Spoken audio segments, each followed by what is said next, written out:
தேமுதிகவை விமர்சனம் செய்வதற்கு முன்பாக கடந்த கால நிகழ்வுகளை அதிமுக எண்ணி பார்க்க வேண்டும் என்று தன்னை நம்பியவர்களை எடப்பாடி பழனிசாமி நடுத்தெருவில் நிறுத்தியுள்ளார் எனவும் அமைச்சர் சிவசங்கர் விமர்சித்துள்ளார். அவருடன் எமது செய்தியாளர் ராஜேஷ் நடத்திய நேர்காணலை தற்போது பார்க்கலாம். அதிமுக பொதுச் செயலாளர் எடப்பாடி கே பழனிசாமி திமுக மீது கடுமையான விமர்சனங்களை முன்வைத்திருக்கிறார். இது தொடர்பாக நம்மிடையே அமைச்சர் சிவசங்கர் அவர்கள் இருக்கிறார். அவரிடத்தில் சில கேள்விகளை முன்வைக்கலாம். சார், அதிமுக பொதுச் செயலாளர் நேற்றைய பரப்புரையில திமுகவை நம்பினீங்கன்னா நடுத்தருவில் தான் நிக்கணும்னு மக்களை பார்த்து சொல்றாரு. அவர் நம்பின கட்சிக்காரர்களே அவரால் முதல்ல காப்பாற்ற முடியல. அவரை நம்பி வந்தவர்கள் அதிமுகவிலிருந்து பலரும் வெளியேறி கொண்டிருப்பதை நீங்கள் பார்த்து வருகிறீர்கள்.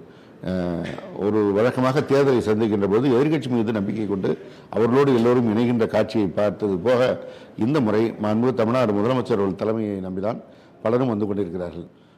அதிமுகவினுடைய ஒருங்கிணைப்பாளராக இருந்த மரியாதைக்குரிய OPS அவர்கள் இன்றைக்கு திராவிட முன்னேற்ற கழகத்தில் இணைந்திருக்கிறார். முன்னாள் அமைச்சராக இருந்த மரியாதைக்குரிய வைத்திலிங்கம் அவர்கள் திராவிட முன்னேற்ற கழகத்தில் இணைந்திருக்கிறார். சட்டமன்றத்தில் நன்கு வாதாடக்கூடிய மனோஜ் பாண்டியன் இங்கே வந்திருக்கிறார். அதே போல் அவர்களுடைய கூட்டணி கட்சியில் இருந்த மரியாதைக்குரிய கருணாஸ் அவர்களாக இருந்தாலும், மரியாதைக்குரிய மனிதநேய ஜனநாயக கட்சியாக இருந்தாலும் இன்றைக்கு திராவிட முன்னேற்ற கழகத்தின் கூட்டணியில் இணைந்திருக்கிறார்கள் என்றால் திராவிட முன்னேற்ற கழகத்தின் மீது பொதுமக்கள் கொண்டிருக்கின்ற நம்பிக்கை போல அவர்களும் கொண்டிருக்கிறார்கள். எனவே பொதுமக்கள் திராவிட முன்னேற்ற கழகத்தின் தலைவர் மாண்புமிகு தமிழ்நாடு முதலமைச்சர் அவர்கள் கடந்த தேர்தல் அறிக்கையில் சொன்னதை எதையெல்லாம் நிறைவேற்றியிருக்கிறார், அதன் மூலம் என்ன நலத்திட்டங்கள் மக்களை சேர்ந்திருக்கிறது, அதன் மூலம் என்ன பயன் கிடைத்திருக்கிறது என்பதை உணர்வார்கள். எனவே முதலமைச்சர் பின்னால் நிற்பார்கள். எடப்பாடி பழனிசாமி அவருடைய இந்த பொய் பரப்புரை மக்களிடத்தில் எடுபடாது. செல்வாக்கு இல்லாத கட்சிகளுக்கு அதிக தொகுதிகளை ஒதுக்கி இருக்கீங்க அப்படின்ற ஒரு குற்றச்சாட்டை எடப்பாடி பழனிசாமி வைக்கிறார். அந்த செல்வாக்கு இல்லாத கட்சியை தான் அப்போ அவர் போன முறை கூட்டணியில் வைத்துக்கொண்டு தேர்தலில் நின்றாரா?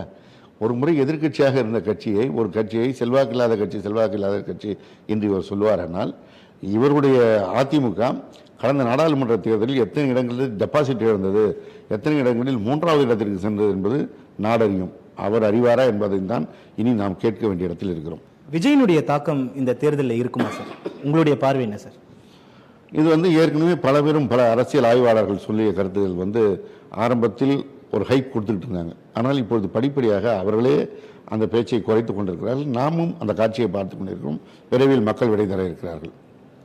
மக்களுடைய தீர்ப்பு தான் இறுதியாக இருக்கும் என அமைச்சர் சிவசங்கர் அவர்கள் தெரிவித்திருக்கிறார். மாலை முரசு செய்திகளுக்காக ஒளிப்பதிவாளர் அருணாச்சலத்துடன் செய்தியாளர் ராஜேஷ்.